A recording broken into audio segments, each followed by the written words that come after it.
Hey friends, it's Jasmine, and I hope that you all are doing well. If you're new to my channel, hi, I am a witchy content creator here on YouTube. So if you're into that sort of thing, maybe check out some of the other videos here on my channel. If you're a returning subscriber, thank you so much for coming back and showing your support. It really means a lot to me.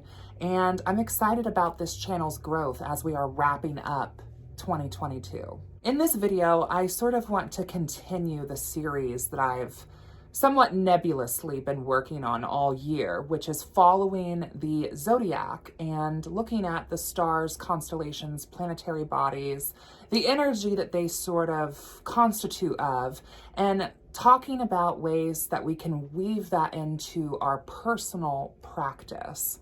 I am definitely someone who sort of sits in the middle when it comes to magic. There's, our high or ceremonial magic, which uses celestial aspects and bodies and channels that into the practice.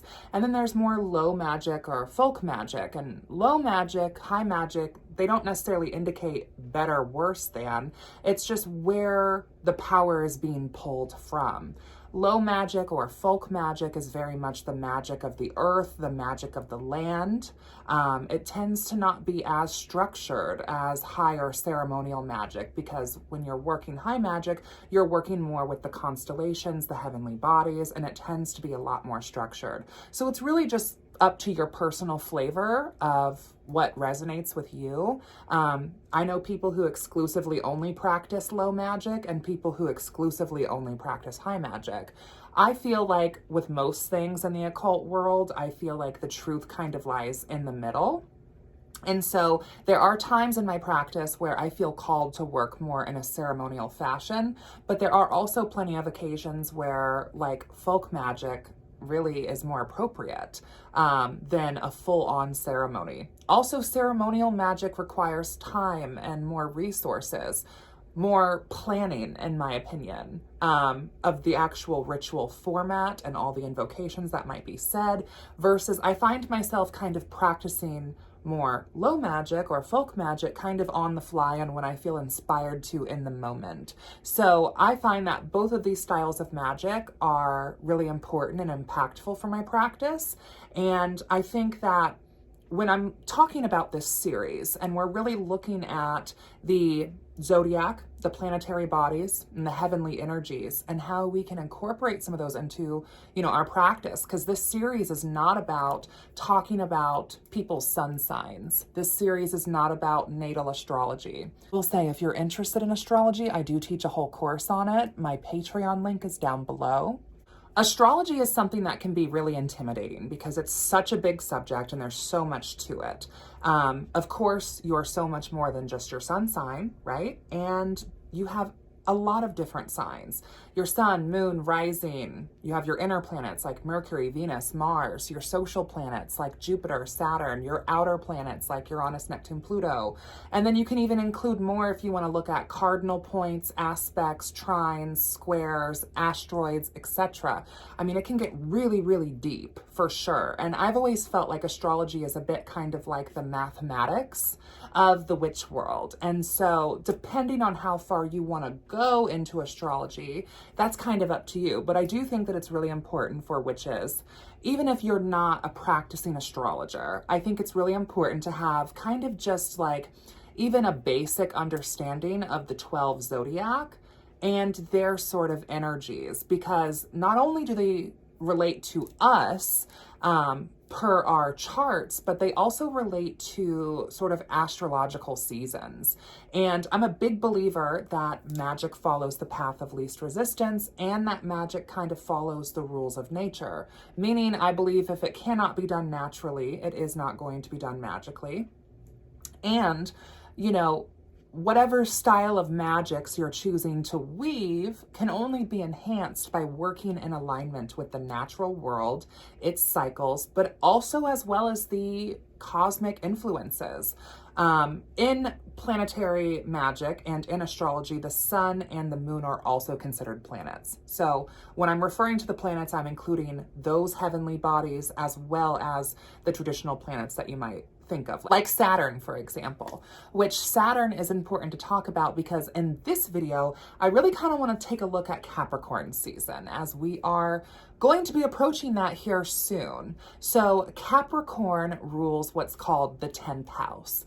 And in a natal chart, the 10th house rules occupation and career, reputation, prestige. It's also where the MC is found, or the midheaven, which is like the point of fortune in a chart. So the 10th house tends to be kind of a focal point when looking at charts because it represents a person's career, finances, reputation, their point of fortune. And Capricorn rules that. Capricorn is also heavily associated with the planet Saturn, like I've said, which is kind of the opposite of Jupiter. These are our two social planets. Jupiter and Sagittarius representing more our blessings, and Saturn, Capricorn, ruling more of our restrictions and our obligations. You can also think of Capricorn, I mean, its image is the sea goat, which I think sometimes we have like a hard time like putting that into our heads because it just seems like such a foreign thing. But if we look at like the Babylonians and the Egyptians and the Greeks, they all interpreted this constellation in a very unique way. I believe to the Egyptians, it represented like the rainy season of fertility, and the Greeks associated this constellation with Pan and a couple of other deities as well. I recently watched this video, I believe, by John Solo, and he kind of breaks down the mythology behind all of the 12 zodiac because they all relate to mythology in some way. Most of our astrology really originated and came from the Babylonians, and then the Greeks kind of like took that and built it even more. And there's, of course, lots of different modalities of astrology. I'm just talking about Western astrology and the common astrology that we're mostly using here in the States. So to me, Capricorn season, I mean, it marks the winter solstice. It is quite literally not the winter solstice until the sun enters the cardinal sign of Capricorn. The zodiac is broken down into three aspects, right? So you have cardinal, fixed, and mutable. Cardinal signs are creator signs.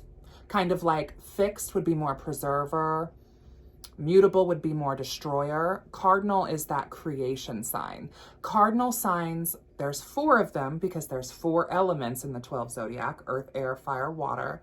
Cardinal signs also mark the 4 seasons. So winter being marked by the sun entering the 1st degree of Capricorn. Now, I think for us here in the United States or North America, that might look very different than how the Babylonians or the Egyptians or the Greeks viewed it, because geographically the landscape that we're living on is very, very different. So I'm going to just be speaking kind of from my own experiences with Capricorn season. And I would love to hear from some Southern Hemisphere pagans about their Capricorn season, because I'm pretty sure it would be kind of opposite, right? So in the Southern Hemisphere, they would be celebrating their summer solstice, the sun marking summer solstice for them, if they were to flip their astrological rotation. I'm not sure. I would like to hear from some Southern Hemisphere pagans. To me, Capricorn season is definitely a time of kind of like getting out of like sort of this holiday slumness, because there's so much that goes on for me personally through like October, November, and then even continuing more in December. All these holiday obligations, lots of like overeating for me personally at a lot of like family gatherings or friendsgivings or family events, or, you know, all this kind of stuff that I've kind of like let go or relaxed on a little bit during the season of Jupiter. And now that we're kind of entering Saturn, I feel more called to really focus on more discipline. And Saturn is definitely a planet that can really help for people who maybe you have a hard time staying focused, or maybe you have a hard time getting yourself motivated. You can kind of think of Saturn as the planet of discipline. I think people think of Saturn and they think of something like, oh, that's like a very critical sort of negative planet. It can be viewed that way sometimes in astrology. Pluto and Saturn kind of being viewed as more like these heavy planets ruling what's restricted and what's dead in your chart. But I do think that as witches, we can kind of work with these aspects more fluidly than just simply that. So I feel like something like maybe making some sort of amulet for Saturn to help you stay on track to meet those goals is something that kind of would come into my mind for how to work with the aspect of Saturn. I also feel like too, Saturn can be very protective in the sense that it restricts and defines things. It very much gives me sort of the pillars of severity as opposed to the pillar of mercy, if that's sort of a occult concept that you're familiar with. It's very much the pillar of severity. It gives shape to things. So it's not all bad. I also feel like you could make a Saturnian sort of oil to wear as well, which perfumes for me and magical oils are something that is a really easy folkloric way to incorporate some of that energy just into your day-to-day life. You know, you have some of these maybe high magic or ceremony like ideas, right? Like working with the planet Saturn, invoking the Saturnian energy into you. But you can do that very folklorically just through wearing like a perfume roll-on. Like, it doesn't always have to be this huge, big, grandiose ceremony. Or maybe you make the oil in a sacred ceremony and you invoke that energy into the oil in a ceremonial, high magic way.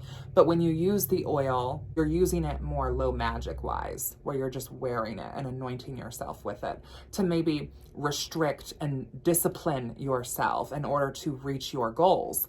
Also too, this is hitting over the Gregorian New Year. Capricorn will be taking us through that. And I know that many people where I live are thinking of like their New Year's resolutions.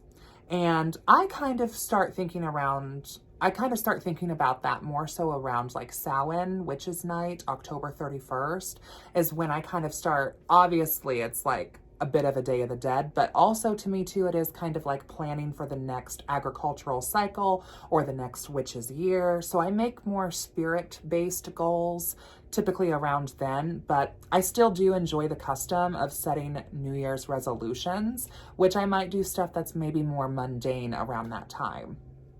And I feel like working with Saturn can be a way to actually help you achieve those goals, because a lot of times we set really big goals. We have really big ideas. And I think this is why a lot of people actually don't like setting New Year's resolutions, is because they feel like, okay, I set these goals, but I never hit them. And so I feel unmotivated and I feel uninspired to create goals for myself because I'm not going to achieve them anyway, which, forgive me for saying this, but I just feel like that's a bit lazy. Because if you're setting goals that are so large that they're unattainable and unachievable, that's more of a just aspect of needing to set better goals for yourself. You can take a big goal, right? Like, let's use buying a house for an example. I want to buy a house, hypothetically, right? That is a huge goal, especially in this economy. And with everything going on, that's a really big goal. So it would make more sense to have that maybe as your top tier of that, but then break it down into like the roots of a tree. What is going to actually help this goal grow into fruition in the coming agricultural year? How are you going to buy this house? Well, for one, what does your credit situation look like? Because that can definitely change what sort of loan you're going to be able to have. What about savings? Do you have like a down payment? What is that sort of looking like? Because those two things are some of the biggest things that are going to affect buying a house. But also, what about the area? Do you know the area or location you would like this home to be in? Like, it might sound silly, right? But there's all these like little small goals that you could make underneath that larger goal of, I want to buy a house.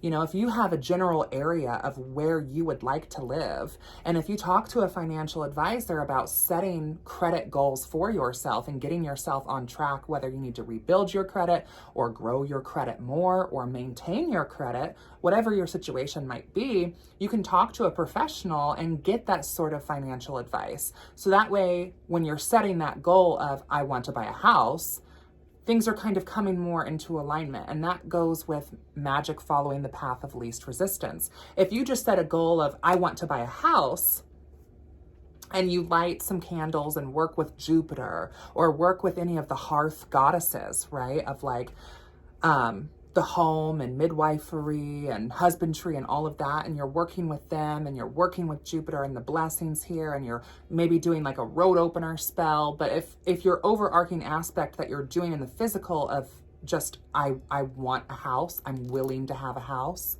I'm using my will and asserting that into the physical world, that's not enough. And that is not going to help you manifest to your highest potential.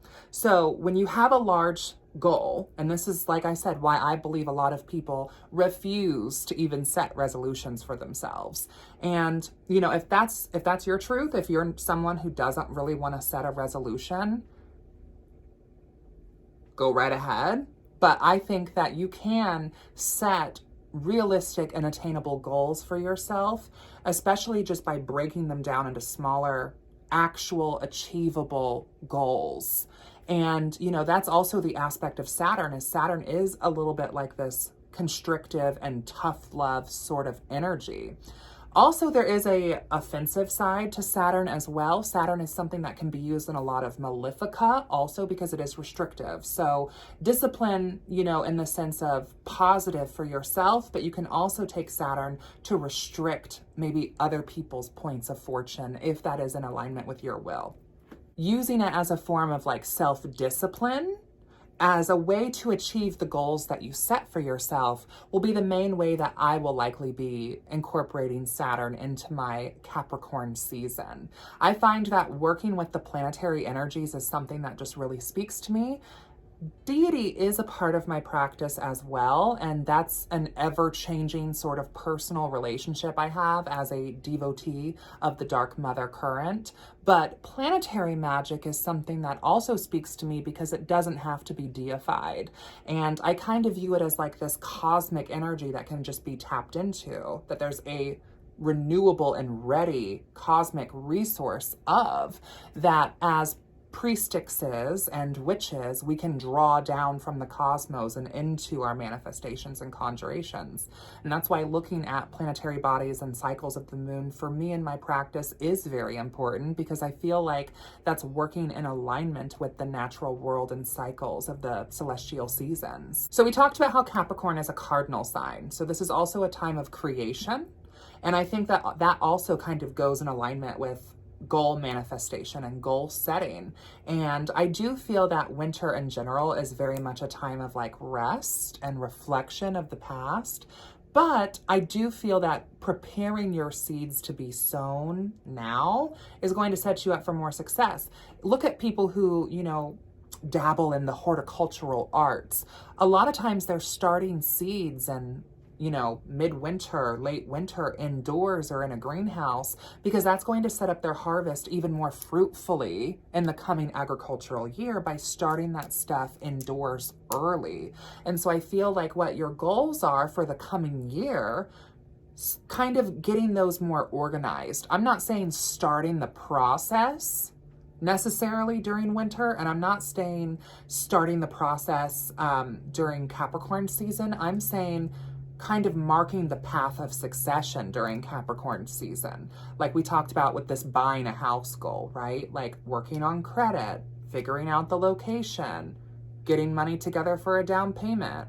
If you don't have this, how can you have this so you don't need this? That kind of thing.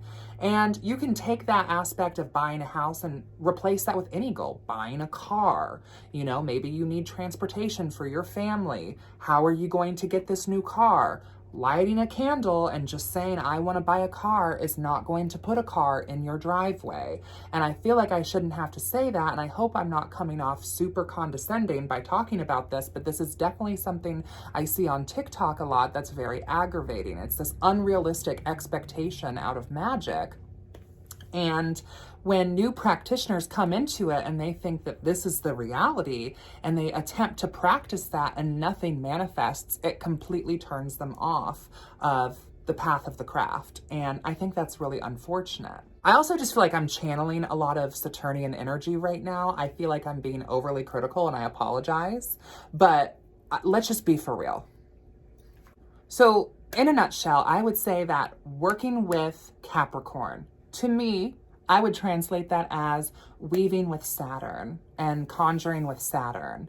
And so you can use this in more of a, positive aspect, if you will, or a benevolent aspect in terms of disciplining yourself and restricting yourself to stay on the path of succession to manifest your goals. Maybe it's quitting smoking, maybe it's losing weight, maybe it's buying a house, maybe it's buying a car, whatever the case might be. And then I also feel like you can use Saturn in a restrictive way to create obstacles in the path of others through restriction, through Saturn. Also, look at the deity of Saturn himself and the associated deities that correspond to the planetary body of Saturn, the demons and angels and other deities who are in relation and in congruence with that same frequency. I really hope that this has helped, and I hope that you guys have been enjoying this sort of series. I will be making a Capricorn magic video here coming soon, so definitely stay tuned for that if you've enjoyed this.